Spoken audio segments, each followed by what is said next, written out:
Hey guys, welcome to रेज़ blog channel. Friend, आप सब कैसे हो? मैं तो एकदम झिंझैक। तो फ्रेंड, सबसे पहले मेरी बुज़ुर्गों को मेरा प्रणाम। जो मेरी उम्र के समान है उन लोगों को मेरी तरफ से बहुत बहुत प्यार, और जो लोग मेरी उम्र के सबसे छोटा है उन लोगों को मेरी तरफ से बहुत बहुत प्यार और आशीर्वाद। तो फ्रेंड, आपको तो पता ही है कि मैं हर दिन आती हूँ, एक छोटी सी पॉजिटिव या तो फिर कुछ हॉरर वाली स्टोरी, कुछ भी स्टोरी सुनाती हूँ और फिर वीडियो ख़त्म कर देती हूँ। तो प्लीज़ फ्रेंड, पूरा वीडियो देखना। तो चलिए आज का कहानी शुरू करते हैं। फ्रेंड, आज का कहानी है कुछ लाइफ चेंजिंग स्टोरीज।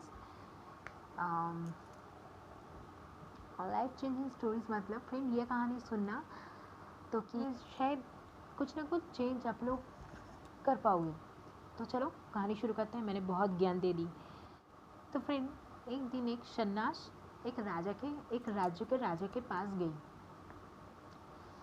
जाके उस राजा से पूछने लगा कि तुम्हारे इस राज्य में जितने सारे तुम्हारी प्रजा है, क्या सब लोग ईमानदारी से अपनी मन से काम करते हैं?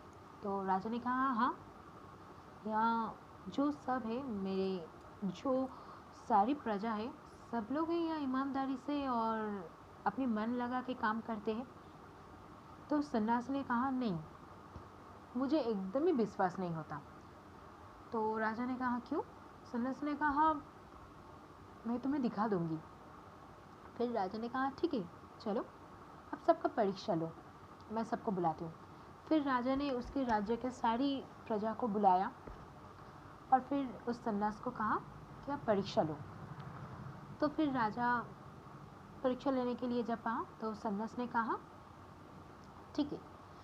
फिर सन्यास ने उन सारी प्रजाओं को कहा कि देखो, मैं तुम्हारी राजा की मंगल कामना के लिए, उसके शुभ कामना के लिए मैंने एक छोटा सा पूजा रखा है और उस पूजा में तुम्हारी राजा व्रत रखेगी। तो तुम सबको उस पूजा में कुछ न कुछ देना पड़ेगा। तो सब ने कहा हाँ दूंगी, हम देने के लिए तैयार है। फिर प्रजा ने कहा आप सबको अपने अपने घर से एक गिलास करके दूध लाना पड़ेगा, आपको दूध देना पड़ेगा। सब ने कहा हाँ, ये कौन सी बात है, हम सब देंगे। ने राजा को उस घर का लाइट बंद करके उस बकेट को वहाँ रख के आ जाने के लिए कहा है और कहा है कि सब उस अंधेरा में जाके उस बकेट में दूध डाल दो। फिर एक के बाद एक प्रजा आए और उस बकेट में दूध डाला और चला गया। अगले दिन सुबह जब राजा जाके उस बकेट को देखा कि उसकी सारी प्रजा उसकी शुभ कामना के लिए, पूजा के लिए दूध दे दिया है जिस बकेट में, उसने जाके बकेट को देख के वो शॉक्ड हो गई, वो हैरान हो गई। पता है क्यों? क्योंकि उस बकेट में दूध नहीं था, सिर्फ और सिर्फ पानी ही था। फिर राजा ने कहा ऐसा क्यों हुआ? फिर सन्यास ने कहा देखो कि तुम्हारे राज्य में कोई ईमानदारी से काम नहीं करता।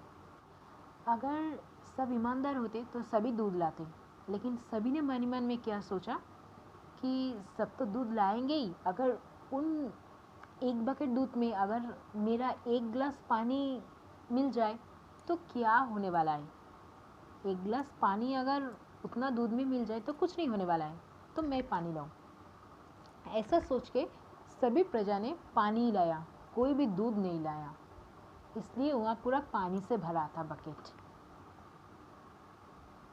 फिर राजा ने सोचा कि हाँ, आप सही हो सन्यास। तो फ्रेंड, ये कहानी भी है उस इंसान की जिस इंसान की 8 साल की कहानी मैंने आपको पिछले वीडियो में बताया था, स्वामी विवेकानंद जी।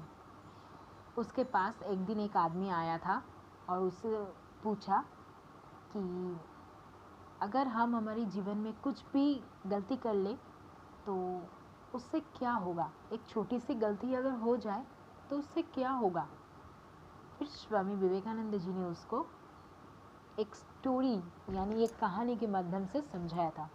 तो मैंने आज वही कहानी आप लोगों के सामने लाकर खड़ा किया। तो आप लोगों को कैसा लगा कहानी बताना। और मैं भी कह रही हूँ कि अगर हम लोग लाइफ में कभी भी सोचते हैं ना कि चलो मैं ये काम हर रोज़ करती हूँ, अगर आज एक दिन नहीं किया तो क्या होगा?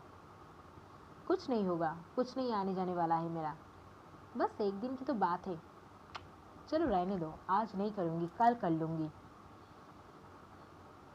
फ्रेंड, ऐसे हम आज नहीं करूँगी, एक दिन बीच बीच में ठीक है कल कर लूँगी, फिर और एक दिन सोचे कि आज नहीं करूँगी, ऐसे हम बीच बीच में छोड़ने से ना हमारी जो एक दिशा है वो आके भी मुड़ जाता है।